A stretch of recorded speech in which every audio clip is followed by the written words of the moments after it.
बिस्मिल्लाहिर्रहमानिर्रहीम। Iqra बिस्मि रब्बिकल्लज़ी खलक़।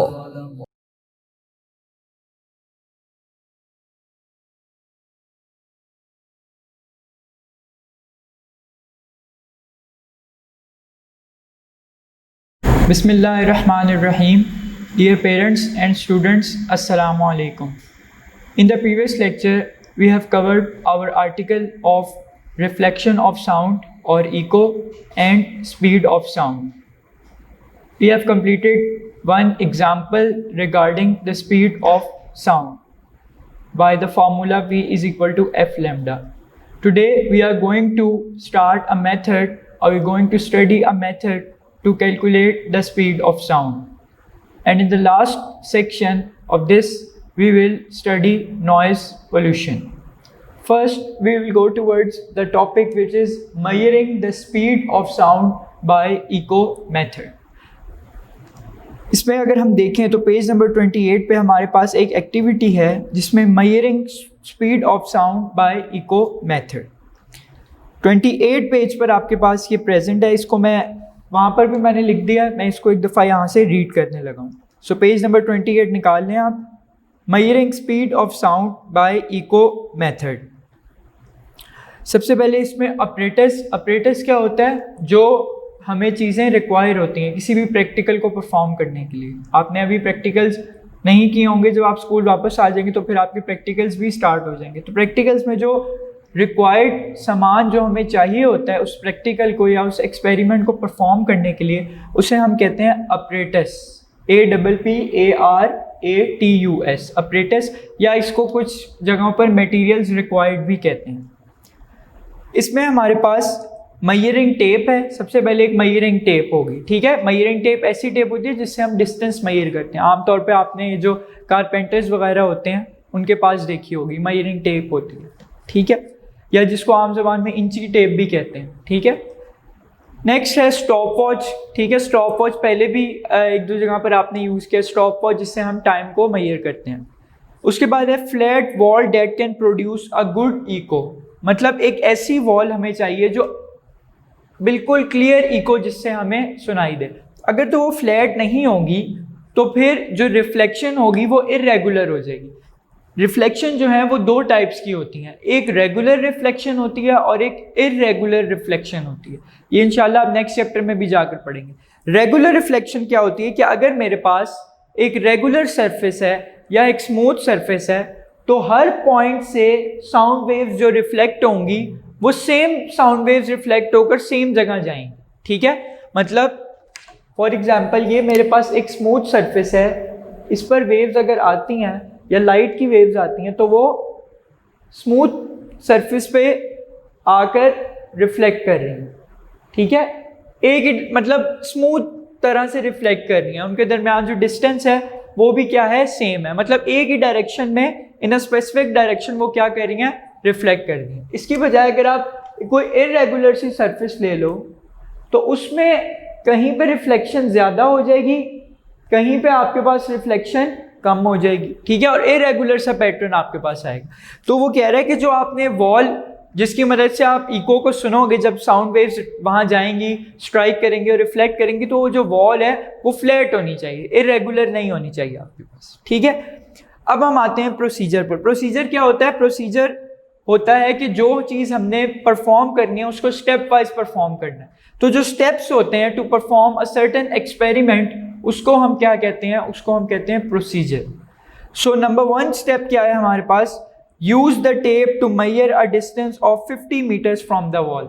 Remember from the previous lecture we have studied that a 34 meter distance, minimum 34 meter distance is required to hear a clear echo of sound, ठीक है। सो हमने यहाँ पर 34 से ज़्यादा ही लिया, ठीक है। 34 से ज़्यादा इसलिए लिया कि मार्जिन रखने के लिए, कि अगर तो हमारे पास जो सरफेस है वो थोड़ी सी हो सकता है इरेगुलर भी हो, पूरी फ्लैट ना हो, थोड़ी सी रेगुलर, तो हमने डिस्टेंस और ज़्यादा बढ़ा लिया ताकि हमें इको और ज़्यादा क्लियरली हियर हो सके। सो हमने क्या करना है, वॉल से 50 मीटर तक का डिस्टेंस मेजर कर लेना और वहां पर एक पॉइंट लगा देना है, ठीक है। अब हमने वहां पर जाना है, फॉर एग्जांपल वॉल थी, ठीक है, ये आपके पास, इसको मैं रेस कर देता हूं, ठीक है, ये है आपके पास वॉल, ठीक है, और यहां तक आपने डिस्टेंस मेजर कर लिया, वो डिस्टेंस है 50 मीटर्स, ठीक है, ये आपके पास डिस्टेंस आ गया। अब आपने यहां पर आकर खड़े हो जाए, ठीक है।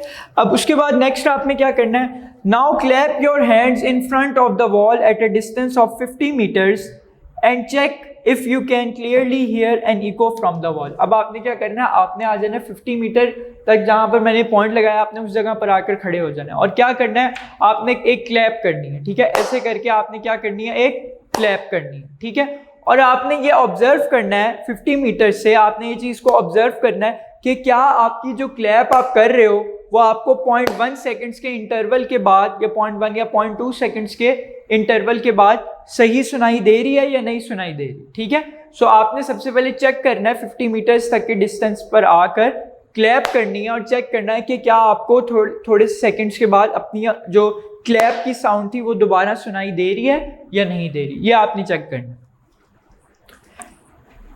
Make sure the echo is not coming from any other wall in the area. अब उसने कहा है ये भी आपने मेक श्योर करना है, इस बात को भी आपने रखना है जहन में कि बाकी किसी भी वॉल से आपकी इको की आवाज ना सुनाए, यानी कि इको आपको ना सुनाई दे। इसका मतलब ये है कि हो ये सकता है वो बाकी, हो सकता है वो साउंड जो वेव्स हैं वो सामने वाली दीवार पर ना जाए जो कि आपके फ्रंट पर है, बल्कि दूसरी दीवारों से भी क्या हो जाए, रिफ्लेक्ट होकर आपको इको सुनाई दे। तो आपने ये मेक श्योर करनी है चीज कि वहां पर एक ही दीवार हो और उसके पास ही आप अपनी क्लैप करो और वहीं से साउंड वेव रिफ्लेक्ट होकर आपके कान की तरफ आए, ठीक है। The time taken by the sound to travel 100 metres. अब ये 100 मीटर्स कैसे होंगी, 100 मीटर्स ये इस तरह से होंगी कि आप जब क्लैप करोगे तो साउंड वेव जो है वो जनरेट होंगी, ठीक है, इस तरह से साउंड वेव जनरेट होंगी, इससे आकर क्या करेंगी, स्ट्राइक करेंगे। इस वक्त इन्होंने कितना डिस्टेंस ट्रेवल किया है, 50 मीटर। जब ये स्ट्राइक करके दोबारा वापस आएंगी, रिफ्लेक्ट करेंगी और दोबारा कहाँ आएंगी, सोर्स पर, जो कि आपका, आप यहाँ पर प्रेजेंट हो आपके ईयर की तरफ। तो एक तो ये उन्होंने डिस्टेंस फॉरवर्ड डायरेक्शन में 50 मीटर कवर किया, और एक जब वो रिफ्लेक्ट होकर वापस जाएंगी वो दोबारा 50 मीटर डिस्टेंस वो क्या करेंगी, कवर करेंगी। सो ओवरऑल डिस्टेंस कितना हो जाएगा, 50 + 50 ओवरऑल हो जाएगा 100 मीटर डिस्टेंस। तो वो यही कह रहा है कि the time taken by the sound to travel 100 meters is the time difference between the clap and echo। मतलब जो टाइम होगा taken by the sound to travel 100 meters, वो टाइम जो कि साउंड वेव्स को लग रहा है 100 मीटर की डिस्टेंस को ट्रेवल करने के लिए, वो टाइम डिफरेंस किसके दरमियान होगा, एक तो टाइम वो होगा जो कि आप क्लैप करोगे और वो जाकर जितने टाइम में उस दीवार के साथ स्ट्राइक करेंगे, ठीक है, और एक टाइम वो होगा जब आपको अपनी इको सुनाई देगी बिकॉज ऑफ द रिफ्लेक्शन, जब वो रिफ्लेक्ट होकर वापस आएंगी।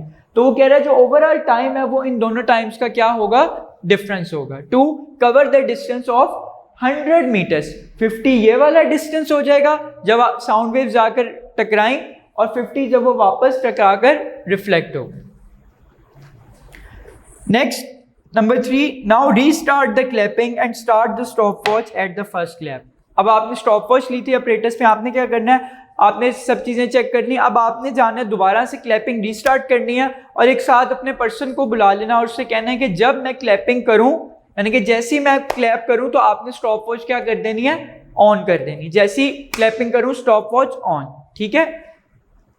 Now restart the clapping and start the stopwatch at the first clap. Count the number of claps. अब आपने क्लैप्स को काउंट करना है। And stop the clapping and the stopwatch when you hear the echo of the 10th clap से। मतलब वो कह रहा है आप 10 क्लैप्स करें, ठीक है। जब 10th क्लैप की इको आपको फॉर एग्जांपल 1 2 3 और इसी तरह करते करते जब 10th आए और 10th क्लैप की इको आपको सुनाई दे, उस वक्त आपने क्या कर देना है, क्लैपिंग भी बंद कर देनी है, फिर कोई क्लैप नहीं करनी। और उसी वक्त जब आपको 10th क्लैप की इको सुनाई दे, आपने स्टॉप वॉच भी क्या कर देनी है, बंद कर देनी। अब ये इतनी क्लैप्स क्यों ले रहे हैं, इतनी क्लैप्स हम 10 क्लैप्स इसीलिए ले रहे हैं ताकि हम अपने आंसर को एक्यूरेट बना सकें। हो सकता है पहली 2-3 क्लैप्स में इको ना सुनाई दे, या आखिरी 2-3 क्लैप्स में इको ना सुनाई दे। सो इसीलिए हमने ज़्यादा क्लैप्स किए हैं ताकि हमारे पास जो टाइम है और जो स्पीड ऑफ साउंड है उसकी एक एक्यूरेट वैल्यू है, ठीक है। सो count the number of claps and stop the clapping and the stopwatch when you hear the echo of the 10th clap. Last क्या है, now find the average time for 10 claps, ठीक है। आपने अब क्या करना है, 10 क्लैप्स का एवरेज टाइम लेना। फॉर एग्जाम्पल उसे 10 क्लैप में कितना टाइम लगा, 50 सेकेंड्स लगे, ठीक है। 10 क्लैप में कितना टाइम लगा, 10 क्लैप में 50 सेकेंड्स लगे। तो एक क्लैप में कितना लगेगा, 10 वहां जाकर क्या हो जाएगा, डिवाइड हो जाएगा। तो 50/10 आंसर क्या आ जाएगा, 5। तो इसका मतलब एक क्लैप में उसको कितने टाइम लगा है, एक क्लैप में उसको 5 सेकेंड्स लगे, ठीक है। यानी कि एक क्लैप 5 सेकेंड्स का मतलब ये क्लैप हुई और इको जब सुनाई दी उसके दरमियान इंटरवल 5 सेकेंड्स, ठीक है। So after calculating the time interval T between claps, मतलब वो टाइम जो ओवरऑल टाइम होगा उसे जब आप कैलकुलेट कर लोगे स्टॉप वॉच की मदद से, फिर आप फॉर्मूला यूज करोगे S = VT। फॉर्मूला यूज करोगे S = VT, ठीक है। वेलोसिटी आपने निकाल ली है, डिस्टेंस आपको पता है 100 मीटर्स होगा ओवरऑल, और टाइम भी आप स्टॉप वॉच से निकाल लोगे। डिस्टेंस को टाइम से डिवाइड करोगे तो आपके पास स्पीड ऑफ साउंड आ जाएगी। सो ये एक मेथड है आपके पास, इको मेथड जिसे हम कहते हैं, जिससे हम साउंड की speed in air at standard temperature and pressure measure कर सकते हैं, ठीक है। अब साइड में एक इंफॉर्मेशन है डू यू नो में, उसको पढ़ते हैं। The speed of sound in air was first accurately measured in 1738 by members of the French Academy। मतलब सबसे पहले स्पीड ऑफ साउंड एयर में किसने निकाली थी, 2 मेंबर्स थे फ्रेंच एकेडमी के। 1738 में उन्होंने 1738 में ये निकाली थी। 2 cannons were set up on 2 hills। cannons क्या होती हैं, तोपें आपके पास, ठीक है। जो कि आजकल भी आपने देखी हो, जैसे ये 14 अगस्त को सुबह सुबह जब वो ये करते हैं परफॉर्मेंस, तो उसमें वो आपने देखा होगा 10 तोपों 24 जितने भी तोपों की सलामी पेश करते हैं, तो उसमें भी जो वो यूज़ हो रही होती हैं उन्हें कैनन्स कहते हैं, तोपें कहते हैं। तो उसने यहाँ पर क्या किया, उन्होंने क्या किया था, उन्होंने 2 कैनन्स को सेटअप किया था इन 2 डिफरेंट हिल्स, ठीक है। हिल्स मतलब पहाड़ों पर उन्होंने क्या किया था, उनको सेट किया था अप्रोक्सीमेटली 29 किलोमीटर अपार्ट। मतलब वो जो 2 कैनन्स उन्होंने सेट की थी उन दोनों हिल्स पर, उन दोनों हिल्स के दरमियान डिस्टेंस था 29 किलोमीटर्स या 29,000 मीटर्स। हमें कितना रिक्वायर होता है, मिनिमम 34 मीटर्स, यहाँ है 29,000 मीटर्स, ठीक है। अच्छा, अब by measuring the time interval between the flash of a cannon and the boom the speed of a sound was calculated. अब आपने जनरल आपकी ऑब्जर्वेशन होगी कि जो स्पीड ऑफ लाइट है वो स्पीड ऑफ साउंड से ज़्यादा है, ठीक है। इन एयर अगर हम बात करें, स्पीड ऑफ लाइट है आपके पास 3 × 10⁸ मीटर पर सेकेंड, और generally speed of sound air में 336 metre per second. So speed of light speed of sound से ज़्यादा है। अब आपने ये चीज़ बहुत ज़्यादा ऑब्जर्व की होगी कि जो आपके पास ये जो बिजली गरजती है या जो लाइटनिंग जिसे हम कहते हैं, इसमें अगर आप ऑब्जर्व करें केयरफुल होकर, तो लाइट आपको पहले नज़र आती है और साउंड थोड़ी देर बाद सुनाई देती है उसके, ठीक है। अगर आप जनरली ऑब्जर्व करें या इंटरनेट पे इस तरह वीडियो देखें लाइटनिंग की, तो आपको लगेगा कि लाइट पहले आती है और साउंड बाद में आती है, ठीक है। क्यों? Because speed of light is greater than the speed of sound. So 2 cannons रखने का मकसद ये था, हमने यहाँ पर 2 कैनन्स यूज किए। 2 कैनन्स इसलिए हम एक कैनन से भी स्पीड ऑफ साउंड मेजर कर सकते थे। अब स्पीड ऑफ साउंड वो किस तरह मेजर कर रहा है, वो जो फ्लैश प्रोड्यूस हो रही है, क्योंकि जब वो आपके पास प्रोड्यूस होगी, जब वो आप उसे चलाओगे, ठीक है, तो एक फ्लैश प्रोड्यूस होगी। फ्लैश पहले आएगी और जो बूम करके आवाज़ आएगी साउंड की, या जब वो कैनन चलेगी वो बाद में आएगी, ठीक है। सो उसकी मदद से आप क्या कैलकुलेट करेंगे, स्पीड ऑफ साउंड। डिस्टेंस आपको पता है, टाइम आपको पता चल जाएगा, आप उसी तरह स्टॉप वॉच से क्या कर सकते हो, उसे मेजर कर सकते हैं। अब मैं बता रहा था कि 2 कैनन इसलिए यूज़ की कि बाज़ औक़ात ये हो सकता है उस वक्त अगर हम एक कैनन यूज़ करें तो उसमें सही तरह वैल्यू ना आए। क्यों ना आए? क्योंकि एयर की भी डायरेक्शन इसमें मैटर करती है, ठीक है, कि अगर एयर जो है वो किस सिम्त में जा रही है, किस डायरेक्शन में जा रही है, उससे भी साउंड की स्पीड आपके पास वेरी हो सकती है। अगर एयर का फ्लो ज़्यादा है या एयर का फ्लो कम है या एयर की डायरेक्शन ऑपोजिट है, कैनन इस तरह फायर हो रही है और एयर की डायरेक्शन उससे ऑपोजिट है, तो उसमें भी आपके पास डिफरेंस आ सकता है। सो उन्होंने क्या किया था, by measuring the time interval between the flash of a cannon and the boom, मतलब टाइम इंटरवल, वो जब फ्लैश आई स्टॉप वॉच ऑन की और जब बूम आई तब स्टॉप वॉच ऑफ कर दी, मतलब उन दोनों के दरमियान जितना टाइम इंटरवल था उसको क्या किया, कैलकुलेट किया। Two cannons were fired alternatively to minimise errors, यानी कि पहले एक कैनन को फायर किया, ठीक है, उसके बाद दूसरी कैनन को फायर किया, ठीक है, ताकि accurately speed of sound measure हो सके। To minimise errors due to the wind, यही मैंने आपको बताया, हवा की डायरेक्शन या विंड की वजह से ही हो सकता है। And to delayed reactions in the observers, अब हम क्योंकि ह्यूमन है, ह्यूमन एरर हो सकता है इसमें, ज़रूरी नहीं है, अब हम कोई कंप्यूटर तो है नहीं कि जिस वक्त उसने कैनन स्टार्ट किया उसी वक्त स्टॉप वॉच भी स्टार्ट हुई हो, इसमें भी थोड़ा सा क्या हो सकता है, ह्यूमन एरर का डिफरेंस आ सकता है, इसलिए दो कैनन्स की मदद से ये एक्सपेरिमेंट परफॉर्म किया गया था। From their observations they deduced मतलब उन्होंने रिजल्ट निकाला, डिडक्शन निकाली, that sound travels at about 336 metre per second at 0 degree Celsius. हमने कल 340 पढ़ी थी, उन्होंने जो अपना एक्सपेरिमेंट किया था उन्होंने अप्रॉक्सीमेटली जो रिजल्ट निकाला था at 0 degree Celsius the speed of sound is 336 metre per second, ठीक है। नेक्स्ट एग्जाम्पल 11.3 है, ये आप लोगों ने खुद कर लेनी है, simple S is equal to VT का फॉर्मूला लगा है, टाइम और वेलोसिटी उसने दी हुई है, आपने सिंपल फार्मूला लगाना है, ये आप खुद सॉल्व कर सकते हैं। नेक्स्ट हम आर्टिकल की तरफ मूव करते हैं, most important article and the long question, third long question of this chapter. पहला था लाउडनेस वाला, on what factor it depends, दूसरा था इंटेंसिटी लेवल की डेरिवेशन, अब ये तीसरा आपके पास आ रहा है नॉइज पोल्यूशन, ठीक है, ये आपके पास नॉइज पोल्यूशन, ये आपके पास एक लॉन्ग क्वेश्चन भी है, इसमें से शॉर्ट क्वेश्चन भी आ जाते हैं बहुत ज़्यादा, और MCQs भी आ जाते हैं, ठीक है। इंशाल्लाह जब आपके पास नोट्स पहुंच जाएंगे, होप्स हो कि जब आप ये लेक्चर सुन रहे होगे तो आपके पास नोट्स प्रेजेंट होंगे, तो उसमें हेडिंग के साथ ये क्वेश्चन बना हुआ होगा। अब सबसे पहले थोड़ा सा इंट्रोडक्शन मैं इसका दे दूं आपको। नॉइज पोल्यूशन, पोल्यूशन किसको कहते हैं, आलूदगी। जो पोल्यूशन एक ऐसे प्रोसेस को कहते हैं जो हमारी जो नेचुरल एयर है या जो हमारा नेचुरल इन्वायरमेंट है, जो चीज़ उसको ख़राब कर रही है उसको हम क्या कहते हैं, उसको हम कहते हैं पोल्यूशन, ठीक है। सो नॉइज़ पोल्यूशन का मतलब क्या है, आवाज़ की आलूदगी, ठीक है। आवाज़ की आलूदगी में अब क्या होता है, शोर, जो आमतौर पे नॉइज़ जिसको हम शोर कहते हैं, शोर, वो बेसिकली किस में आता है, आपके पास आवाज़ की आलूदगी में आता है। अब नॉइज़ पोल्यूशन जो है ये बहुत बड़ा इशू बनता जा रहा है डे बाय डे, ख़ास तौर पे अगर हम ओवरऑल वर्ल्ड की बात करें तो यूरोपियन कंट्रीज़ और अमेरिका वगैरह ने तो इस पर बहुत ज़्यादा कंट्रोल कर लिया, लेकिन अभी भी अगर हम एशियन कंट्रीज़ या सब कॉन्टिनेंट कंट्रीज़ की बात करें तो अभी तक वो इतना अच्छा इसको कंट्रोल नहीं कर सकी, जिसकी मेन रीज़न आपके पास ये है कि यहाँ पर ऐसे सख्त लॉज नहीं बनाए गए, या लॉज हैं भी तो लोग उन पर जब उन लॉज को फॉलो नहीं करते, और जब फॉलो नहीं करते तो उनको जब उसकी सज़ा नहीं मिलती तो उसकी वजह से नॉइज़ पोल्यूशन इन एरियाज़ में, ख़ासतौर पे पाकिस्तान में, कंट्रोल अभी तक नहीं हो सकी, ठीक है।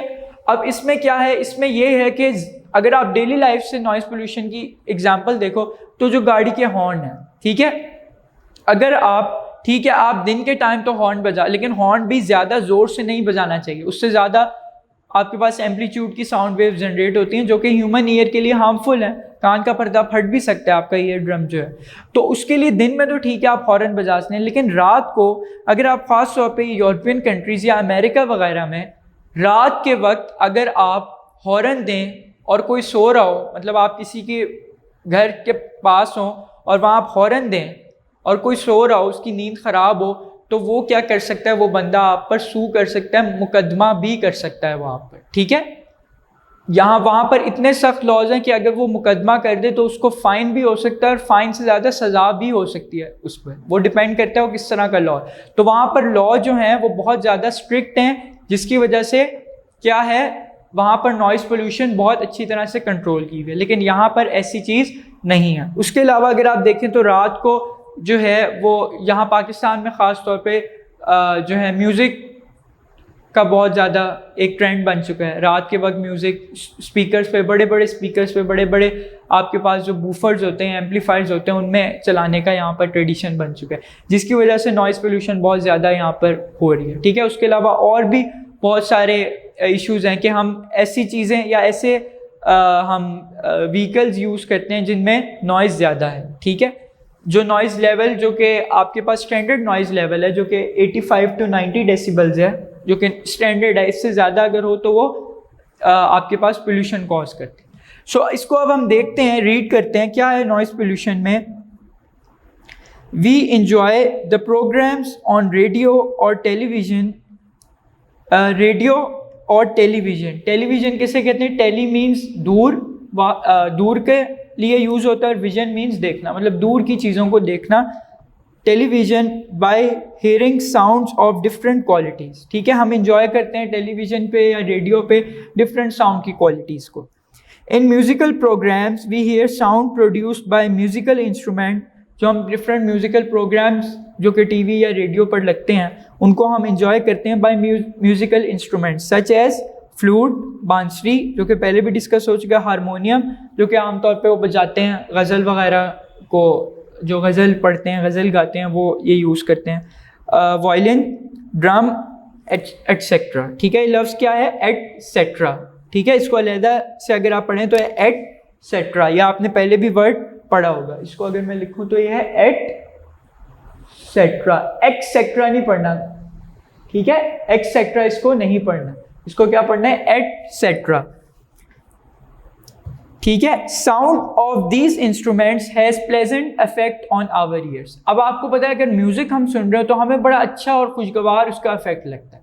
क्यों लगता है? Such sounds which are pleasant to our ears are called musical sound. यहाँ एक बड़ा इंपॉर्टेंट शॉर्ट क्वेश्चन आता है, difference between musical sound and noise, ठीक है, या differentiate between musical sound and noise. तो उसकी डेफिनेशन क्या है? डेफिनेशन पेज नंबर 29 पे फर्स्ट लाइन के लास्ट में, सच sounds which are pleasant to our ears are called musical sounds, ठीक है।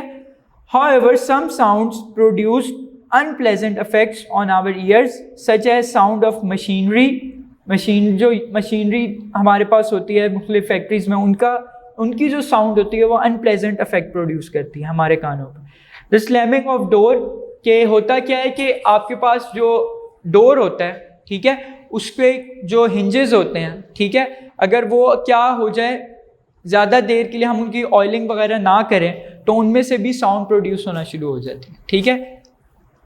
उसके बाद आपके पास हैं and sounds of traffic in big cities. जो ट्रैफिक की अमूमन वही जो मैंने बताया हॉर्न वगैरह की, और जो मुख्तलिफ गाड़ियाँ जो प्रोड्यूस, इंजन की आपके पास साउंड होती है, वो एक बिग कंसर्न है, बिग सिटीज़ में एक बहुत बड़ा प्रॉब्लम है। अब आगे आ जाती है नॉइज़ की definition. Sound which has jarring and unpleasant effect on our ears is called noise। jarring कहते हैं हार्ड, ठीक है, हार्ड को, या हमारे ऊपर unpleasant effect, जो आवाज़ हमारे ऊपर हार्ड या कोई unpleasant effect प्रोड्यूस करती है हमारे ईयर्स पर, वो क्या कहलाती है? उसे हम कहते हैं नॉइज़।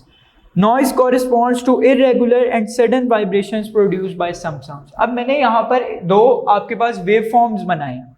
ये वाला जो वेव फॉर्म है ये है म्यूजिकल साउंड का वेव फॉर्म। इसमें अगर आप देखें तो मैंने लिखा है रेगुलर चेंज इन एम्पलीट्यूड, मतलब एम्पलीट्यूड में जो चेंज आ रहा है वो ऑलमोस्ट सेम ही आ रहा है। इसीलिए हमें क्या है, हमें जो वो साउंड है म्यूजिकल साउंड, वो क्यों प्लेजेंट लगती है? क्योंकि वो एक रेगुलर वे में मूव करता है। वो जो उसका वेव फॉर्म होता है वो काफ़ी रेगुलर होता है, रिदमिक होता है, ठीक है, उसके एम्पलीट्यूड में रेगुलर चेंज होता है। सो इसलिए आपको वो प्लेजेंट लगती है। उसके बरक्स अगर आप नॉइज़ को के देखें वेव फॉर्म को, तो उसमें अगर आप देखें तो एम्पलीट्यूड सडन इंक्रीज कर रहा है, सडन डिक्रीज कर रहा है, फिर सडन इंक्रीज कर रहा है, सडन डिक्रीज कर रहा है। इसको आप देख सकते हैं। एम्पलीट्यूड क्या था? Maximum displacement from the mean position. So ये मैक्सिमम डिस्प्लेसमेंट है फ्रॉम द मीन पोजीशन। तो यहाँ क्या हो रहा है? इरेगुलर चेंज इन एम्पलीट्यूड आ रहा है, जिसकी वजह से हमें वो आवाज़ क्या लगती है, हमें जो साउंड है वो अनप्लेजेंट इफेक्ट प्रोड्यूस करती है हमारे years. So sudden change in amplitude जो कि हमें हमारे ईयर्स पर अनप्लेजेंट इफेक्ट को प्रोड्यूस करती है। Noise corresponds to irregular and sudden vibration, यानी कि इरेगुलर और सडन अचानक वाइब्रेशंस प्रोड्यूस होती हैं, जिसकी वजह से हमें अनप्लेजेंट इफेक्ट प्रोड्यूस होते हैं। उसके बाद कुछ इफेक्ट्स हैं ह्यूमन हेल्थ पर नॉइज पोल्यूशन के। Noise pollution has become a major issue of concern, ठीक है, मतलब इशू ऑफ कंसर्न जो कि हमारे से रिलेटेड है, मतलब हमारे लिए ये बहुत बड़ा इशू बन चुका है, मुसीबत बन चुकी है। In big cities noise is an undesirable sound that is harmful for health of human and other species.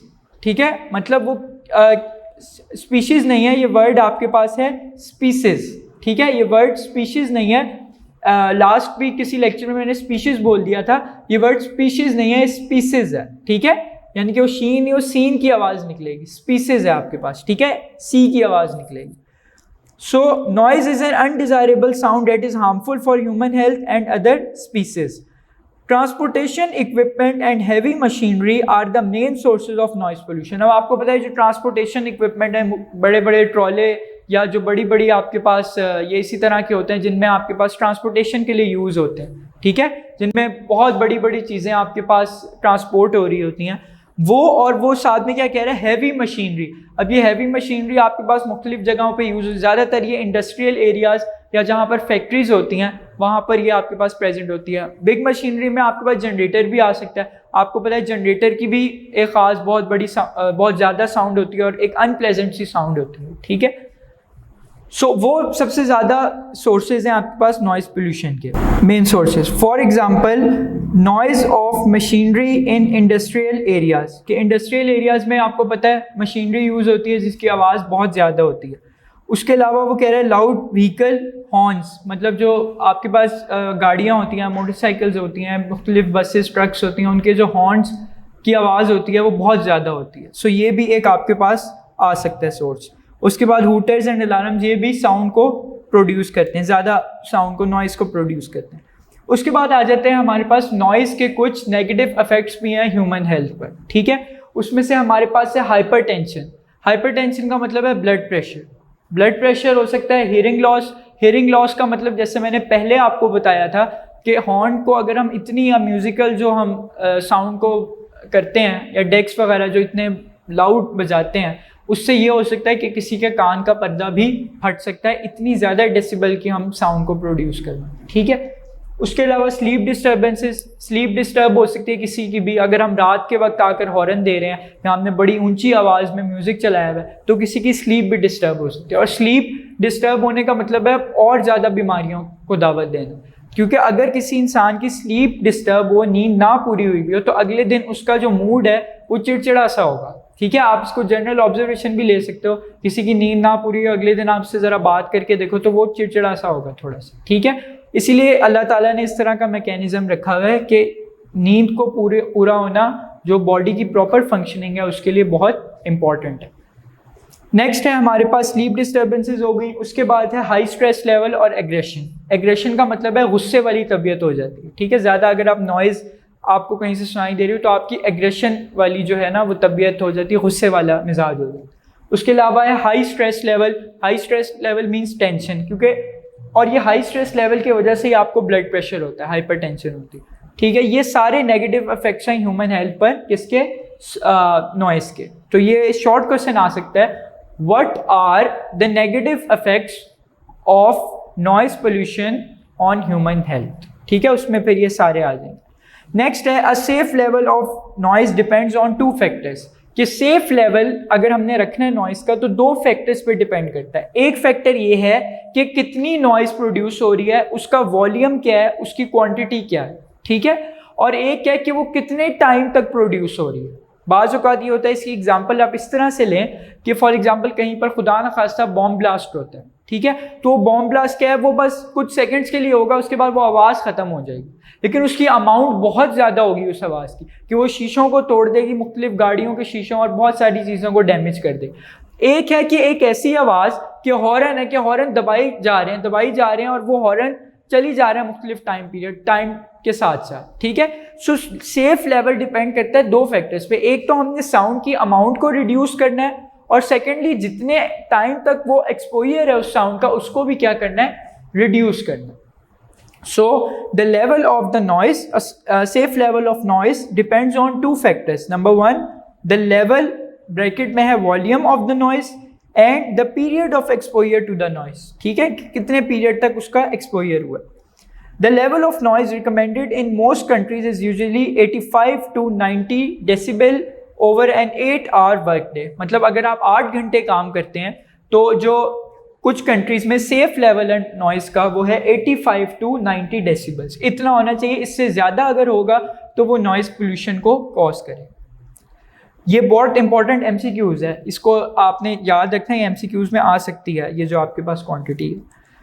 Noise pollution can be reduced to acceptable level by replacing the noisy machinery with environment friendly machinery.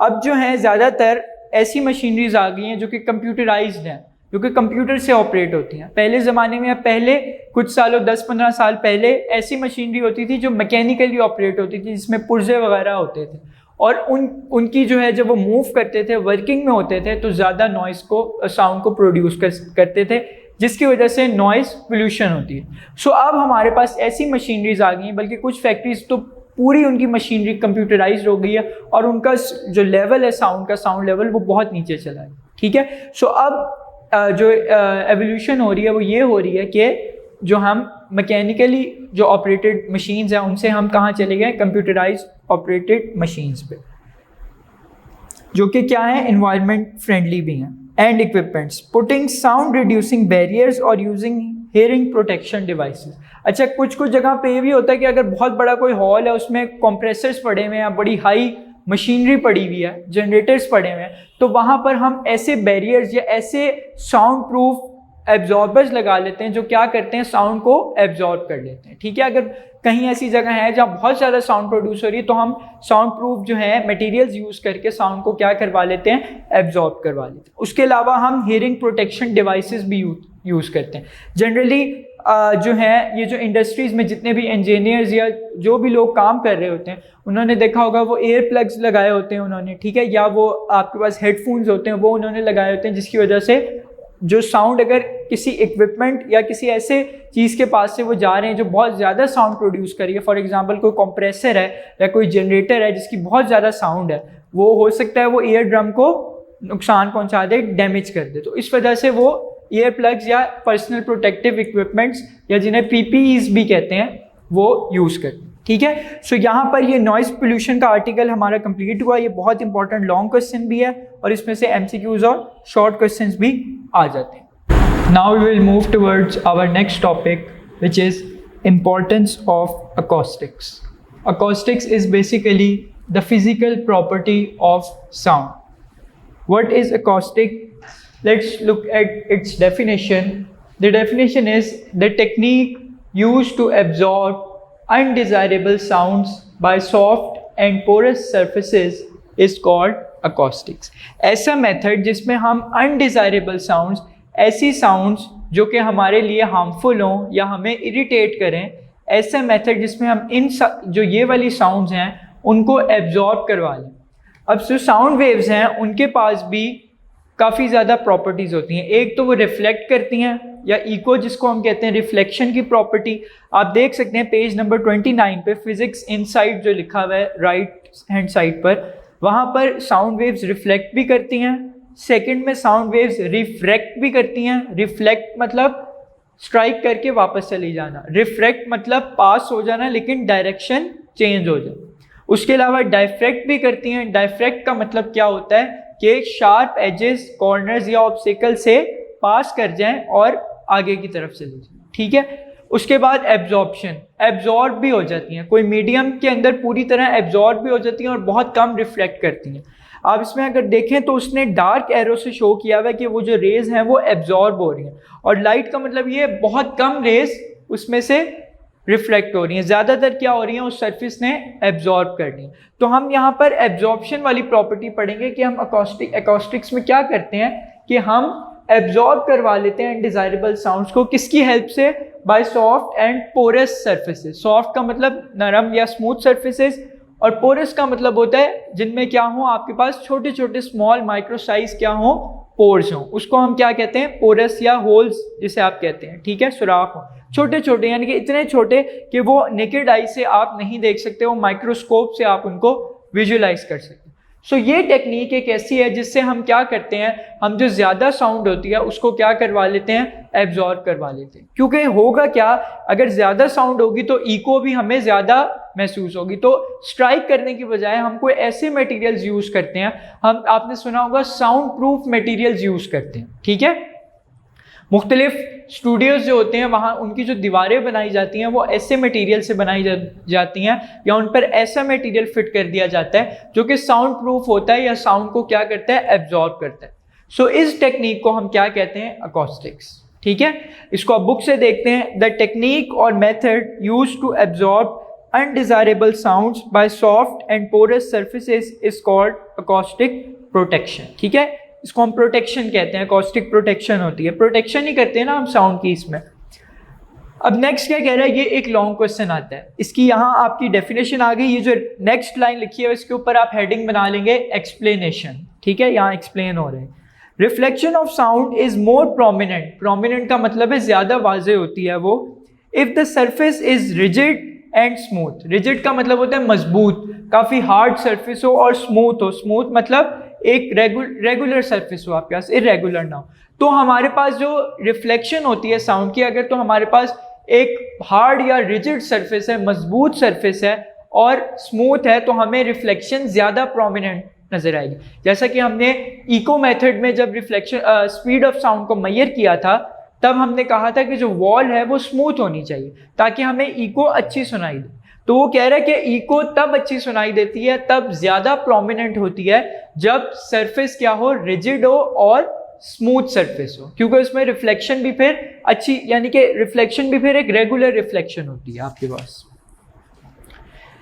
ये तो हो गई कि prominent होगी। आगे वो कहते हैं एंड लेस, कम कब होगी reflection, if the surface is soft and irregular. ठीक है, जब सरफेस क्या होगी, हार्ड नहीं होगी, सॉफ्ट सरफेस होगी। ठीक है, और इरेगुलर होगी, मतलब रेगुलर सरफेस नहीं होगी, खुरदुरी सी सरफेस होगी, स्मूथ नहीं होगी आपके पास। ठीक है, soft porous materials such as, आपके पास जो सॉफ्ट पोरस मटेरियल्स आपके पास प्रेजेंट हैं, soft porous materials such as draperies. Draperies हम कहते हैं पर्दों को, ठीक है, जो आम आप पर्दे यूज करते हैं, या कुछ स्पेशल टाइप के भी आपके पास पर्दे होते हैं, कर्टन्स होते हैं, जो कि साउंड को क्या कर लेते हैं, वो इस मटेरियल से बने होते हैं जो साउंड को क्या कर लेते हैं, एब्जॉर्ब कर लेते हैं, जिसे हम क्या कहते हैं, ड्रेपरीज। ड्रेपरीज एंड रग्स। रग्स किसे हम कहते हैं, कालीन जो होते हैं। ठीक है, जितने भी हम कालीन आमतौर पर घरों में यूज करते हैं, इनको हम क्या कहते हैं, रग्स। तो वो कालीन भी बेसिकली क्या करते हैं, वो भी साउंड वेव्स को क्या कर लेते हैं, ज्यादा साउंड वेव्स को एब्जॉर्ब कर लेते हैं और कम से कम साउंड वेव्स को क्या करवाते हैं, रिफ्लेक्ट करवाते हैं, ताकि हमें ज्यादा इंटेंसिटी की साउंड ना सुनाई दे। सो ड्रेपरीज एंड रग्स, पर्दे और कालीन जो कि सॉफ्ट, जिनका मटेरियल क्या होता है, सॉफ्ट होता है और पोरस होता है। ठीक है, अगर उनके मटेरियल को आप हाथ लगाएं वैसे आपको नजर नहीं आएगा नेकेड आई से, लेकिन अगर आप माइक्रोस्कोप से देखेंगे तो फिर आपको क्या नजर आएगा, उनमें पोर्स नजर आएंगे। So these are soft and porous materials. ये क्या करते हैं, absorb large amount of sound energy and thus quiet echoes and softening noises. मतलब इकोज को क्वाइट कर देते हैं, उनको मतलब उनकी इंटेंसिटी को कम कर देते हैं और हमें कम आवाज सुनाई देती है। Thus, by using such material in noisy places, we can reduce the level of noise pollution. अब हमने क्या करना है, ये जो बेसिकली टेक्निक है ये यूज की जा रही है नॉइज पोल्यूशन को रिड्यूस करने के लिए। नॉइज पोल्यूशन को रिड्यूस करने के लिए हम ये टेक्निक यूज करते हैं। जहाँ पर हमारे पास बहुत ज़्यादा, फॉर एग्जांपल थिएटर हैं, हॉल्स हैं, जहाँ पर बहुत ऊंचा बोलना पड़ता है, वहाँ पर हम ऐसे मटेरियल्स को यूज करते हैं ताकि ज़्यादा से ज़्यादा साउंड एब्जॉर्ब हो जाए और जो है इरिटेट ना करे जो ऑडियंस वहाँ पर है। उसके बाद आपके पास है sometimes, however, if the surface of classrooms or public halls are too absorbent, अगर तो बहुत ज़्यादा एब्जॉर्बेंट हो जाएगी, खासतौर पे क्लासरूम्स जहाँ पर स्टूडेंट्स बैठे हैं, या पब्लिक गैदरिंग जहाँ होती है, हॉल्स होते हैं जहाँ पर कोई एड्रेस देना होता है किसी ने, या कोई सेमिनार्स होते हैं जहाँ पर, वहाँ पर अगर आप ऐसे मटेरियल यूज़ कर लेंगे, ठीक है आपने एब्जॉर्ब करवाना है साउंड को, लेकिन अगर आप ऐसे मटेरियल्स को यूज़ कर लेंगे जो कि बहुत ज़्यादा साउंड को एब्जॉर्ब कर लेंगे, वो इसीलिए वो कह रहा है आर टू एब्जॉर्बेंट। जो इसमें TOO होता है उसका मतलब होता है बहुत ज़्यादा। ठीक है, ये दूसरा वाला 2 है, ये वो TWO2 दो वाला नहीं है, ये TOO2 है। इसका मतलब है बहुत ज़्यादा, कि अगर तो मटेरियल बहुत ज़्यादा एब्जॉर्बेंट है, उनके अंदर एब्जॉर्ब करने की एबिलिटी बहुत ज़्यादा है, इसका मतलब है सारी साउंड तो वो एब्जॉर्ब कर लेंगे, तो बाकी जो ऑडियंस या स्टूडेंट्स बैठे हुए हैं उनको किस तरह से आवाज़ आएगी। तो वो कह रहे हैं जनरली जो स्कूल बिल्डिंग्स आपके पास होती हैं, जो हॉल्स वगैरह होते हैं, उनको किसी ऐसी उनकी वॉल्स को किसी ऐसी सरफेस से नहीं बनाया जाता जो कि बहुत ज़्यादा एब्जॉर्ब करे, ठीक है। Sometimes when sound reflects from the walls, ceiling and floor of a room, the reflecting surfaces are too reflective and the sound becomes gobbled. ठीक है, garbled, इसको garbled पढ़ते हैं। इसमें जो R है आपके पास ये साइलेंट होता है। garbled का मतलब होता है कि डिस्टॉर्ट हो जाती है साउंड, जो है आपके पास साउंड एनर्जी लूज हो जाती है। अब वो ये कह रहा है कि कुछ जगहों पर जो सीलिंग्स होती हैं, छतें या फ्लोर, ज़मीन या और भी जो आपके पास वॉल्स होती हैं, वो कह रहा है कि अगर उनकी सरफेस टू रिफ्लेक्टिव होगी तो साउंड गाबर्ड मतलब डिस्टॉर्ट हो जाएगी। साउंड मतलब ये है, इसके कहने का मतलब ये है कि अगर तो वो टू रिफ्लेक्टिव है, बहुत ज़्यादा रिफ्लेक्ट कर रही है, तो हो सकता है कि साउंड ने जहाँ पहुँचना हो साउंड की वेव्स ने, वो वहाँ ना पहुँचे। फॉर एग्जाम्पल, अगर मैं यहाँ बोल रहा हूँ और मेरे सामने दीवार है, ठीक है, और उस दीवार की सरफेस बहुत ज़्यादा रिफ्लेक्टिव है, तो वो क्या करेगी, स्ट्राइक करेगी और किसी और तरफ साउंड वेव्स चली जाएंगी। मैं चाहता हूं कि वापस मेरी तरफ आएं या ऑडियंस की तरफ जाएं, लेकिन वो क्या करेंगी, वो दूसरी, क्योंकि वो रिफ्लेक्ट बहुत ज़्यादा कर रही है, वो बहुत ज़्यादा रिफ्लेक्टिव सरफेस है, इसलिए वो टकरा के कहाँ चली जाएगी, कहीं और चली जाएगी। टू रिफ्लेक्टिव सरफेस होगी। सो वो कह रहा है ना टू रिफ्लेक्टिव होनी चाहिए ना टू एब्जॉर्बेंट होनी चाहिए, दोनों पे हमने बैलेंस रखना है दोनों में, ताकि साउंड ईजीली सुनाई दे। इस फिनोमिनन को हम कहते हैं this is due to multiple reflections called reverberations, ठीक है। This is due to multiple reflections called reverberations, ठीक है। रिवर्बरेशंस ये बेसिकली रिवर्स से है। रिवर्बरेशंस का क्या मतलब है आपके पास, कि मल्टीपल रिफ्लेक्शन हो जाए, यानी कि बहुत ज्यादा रिफ्लेक्शन आपके पास स्टार्ट हो जाए, ठीक है। आपके पास for example the multiple reflection of sound waves are called reverberations. reverberations का मतलब क्या है कि बहुत ज़्यादा रिफ्लेक्शन स्टार्ट हो जाए, इतनी रिफ्लेक्टिव सरफेस हो जाए कि बहुत ज़्यादा रिफ्लेक्शन स्टार्ट हो जाए। रिवर्बरेशंस बार बार रिफ्लेक्शन हो जाए, ठीक है। रिवर्स का मतलब होता है वापस बार बार रिफ्लेक्शन स्टार्ट हो जाए, वापस बार बार रिफ्लेक्शन हो जाए हमारे पास। सो इस फिनोमिनन को, कि बहुत ज़्यादा रिफ्लेक्टिव सरफेस अगर हम यूज़ कर लें तो इस फिनोमिनन को हम क्या कहते हैं, रिवर्बरेशंस, ठीक है। In the design of lecture halls, auditorium और थिएटर हॉल्स, कि अगर हमने इन जगहों का डिज़ाइन करना है, ऑडिटोरियम जो बड़े बड़े ऑडिटोरियम्स होते हैं जहाँ पर आपके पास सेमिनार्स होते हैं, यूनिवर्सिटी के जो ऑडिटोरियम्स होते हैं जहाँ मुख्तलिफ आपके पास फंक्शंस होते हैं, सेमिनार्स होते हैं, उनका वो क्या कह रहा है कि उनके डिज़ाइन में क्या किया जाता है, अब एक बैलेंस रखा जाता है, must be achieve between reverberation and absorption, कि रिवर्बरेशन या मल्टीपल रिफ्लेक्शन और एब्जॉर्प्शन, मैंने आपको कहा था इनके दरमियान एक बैलेंस रखा जाता है कि ना ज़्यादा मल्टीपल रिफ्लेक्शन हो जिससे साउंड की जो वेव्स हैं वो कहीं और ही रिफ्लेक्ट कर जाए, और ना ज़्यादा वो एब्जॉर्ब हो। उनके दरमियान जब इंजीनियर्स उसको डिज़ाइन कर रहे होते हैं तो वो एब्जॉर्प्शन और रिवर्बरेशन के दरमियान क्या रखते हैं, एक बैलेंस रखते हैं, ठीक है। सो यही वो यहाँ पर एक चीज़ कह रहा है। आगे वो कह रहा है इट इज़ ऑफन एडवांटेजेस का मतलब ये है कि फ़ायदामंद ये होता है, एडवांटेजेस निकला है एडवांटेज से। सो एडवांटेजेस मतलब कि फ़ायदामंद। It is often advantages to place reflective surfaces behind the stage to direct sound to the audience. अब क्या किया जाता है, क्योंकि हमने क्या करना है, हमने साउंड जो, अगर आप किसी ऑडिटोरियम या किसी आप बड़े हॉल की बात करें तो वहाँ पर जो स्पीकर बोल रहा है, हमें चाहिए कि उस स्पीकर की जो साउंड है वो हर जो पर्सन वहाँ पर बैठा हुआ है उसको सुनाई दे। तो उसके लिए हम क्या करते हैं, हम मल्टीपल रिफ्लेक्टिंग सर्फेसेस यूज़ करते हैं, ठीक है, स्टेज के बिहाइंड। अब वो किस तरह करते हैं वो मैंने आपको इस डायग्राम में दिखाया है कि हम बेसिकली उसको हम कहते हैं साउंड बोर्ड। हम क्या करते हैं, हम एक कर्व सरफेस लगा देते हैं। अगर तो हम सीधी सरफेस बिल्कुल लगाएं, ठीक है, मतलब फॉर एग्जांपल स्पीकर बोल रहा है, उसके सामने कोई दीवार है और बिल्कुल वो सीधी है, कर्व नहीं है, तो होगा क्या, अगर तो वो बिल्कुल सीधी है तो वो जाएंगी, साउंड वेव्स टकराएंगी और वापस और उसके स्पीकर के कानों में आएंगी। लेकिन अगर तो हम उसको थोड़ा सा कर्व कर देते हैं, उस पर थोड़ा सा एंगल उसको प्रोवाइड कर देते हैं, तो फिर क्या होगा, फिर वो जब रिफ्लेक्ट होंगी तो वो इजीली हर पॉइंट पर जाकर रिफ्लेक्ट होंगी, ठीक है। जैसा कि हमने यहाँ पर क्या किया, हमने ये है हमारा सोर्स ऑफ साउंड जहाँ से साउंड प्रोड्यूस हो रही है, हमने उसके पीछे एक कर्व सरफेस अप्लाई कर दी है, ठीक है। अब हो क्या रहा है, जैसे ही साउंड वेव जाकर इससे टकरा रही हैं तो वो रिफ्लेक्ट करके हर जगह पर जा रही हैं, हर पॉइंट पर जा रही हैं, ठीक है।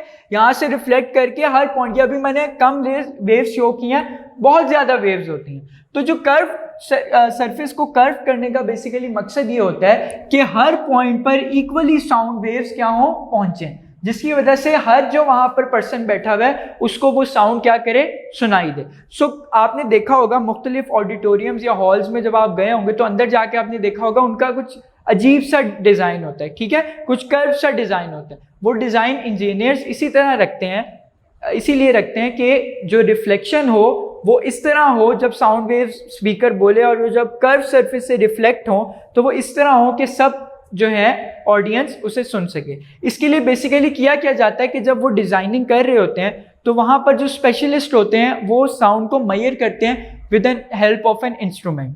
वो क्या करते हैं, वो स्पीकर्स जब इंसर्ट करते हैं ऊपर हॉल में, ऊपर दीवारों पे या साइडों पर, तो वो क्या करते हैं, जब साउंड प्रोड्यूस हो रही होती है, वो कोई साउंड को प्रोड्यूस करते हैं, कोई आवाज़ या कोई म्यूज़िक लगा लेते हैं, उससे फिर वो क्या करते हैं, वो हर पॉइंट पर जाकर, हॉल के हर पॉइंट पर जाकर जो इंस्ट्रूमेंट होता है वो बेसिकली साउंड लेवल को मेजर करता है इन डेसिबल। तो वो डेसिबल में क्या करते हैं, साउंड को हर पॉइंट पर मेजर कर रहे होते हैं, ठीक है। तो वो इस तरह का एंगल रखते हैं उनका कि हर पॉइंट पर जो है साउंड पहुंचे, ठीक है। सो इसलिए उनकी सरफेस को क्या किया जाता है, वो यही कह रहा है कि to place reflective surfaces behind the stage to direct sound to the audience. Generally, the ceilings of lecture halls, conference halls and theater halls are curved. आपने देखा होगा कि उनकी जो सीलिंग छत होती है वो भी कर्व होती है ताकि वो टकराएं जाकर। ये फिगर 11.11 में भी आप देख सकते हैं कि उनकी जो सरफेस है उसको उन्होंने कर्व शो किया है, वो इस तरह सीधी नहीं है बल्कि क्या है, वो कर्व्ड है थोड़ी सी, ताकि क्या हो, जब रिफ्लेक्ट हो तो इक्वली हर पॉइंट पर जाकर आपकी जो वेव्स हैं वो पहुंचे, ठीक है। सो इसलिए ये किया जाता है यहाँ कि उनकी जो सीलिंग्स हैं उनको कर्व रखा जाता है। Sometimes curved sound boards are placed behind the stage so that sound after reflection distributed evenly. Evenly का मतलब होता है equally across the hall. वो यही कह रहे हैं कि ये जैसे मैंने यहाँ पर बनाया, एक पीछे, एक स्टेज के पीछे एक रिफ्लेक्टिंग सरफेस प्रोवाइड की जाती है जिसे हम क्या कहते हैं, साउंड बोर्ड कहते हैं जिसे हम, ठीक है। उससे क्या होता है, वो एक कर्व रिफ्लेक्टिंग सरफेस होती है, उससे जाकर टकराती हैं साउंड की वेव्स और फिर इक्वली इवनली ऑडियंस के पास हर पॉइंट पर डिस्ट्रीब्यूट होती हैं। और हर जो फॉर एग्जांपल सेक्शंस बनाए होते हैं ना, इस तरह अगर सिनेमा हॉल्स में या इस तरह हॉल्स में आप जाओ, सेक्शंस बने होते हैं, तो हो सकता है अगर तो हम सीधी रख दें तो सिर्फ बीच वाले सेक्शन को आवाज़ जाए, बाकियों को आवाज़ ना जाए या उन्हें बहुत ज़्यादा आवाज़ चली जाए। तो इसलिए कर्व रखा जाता है ताकि इक्वली हर सेक्शन को आवाज़ आए, ठीक है। सो यहाँ पर जो है आपका ये वाला टॉपिक इंपॉर्टेंस ऑफ अकॉस्टिक्स भी कंप्लीट हो गया। इसी के साथ हमारा जो आज का लेक्चर था वो भी कंप्लीट हो गया। इसमें अगर आपको कोई भी क्यूरी हो तो you can ask by contacting us through the WhatsApp number which will be given to you at the end of this video. आज के लिए हमारे लेक्चर इतना ही। Thank you so much. Allah हाफिज़।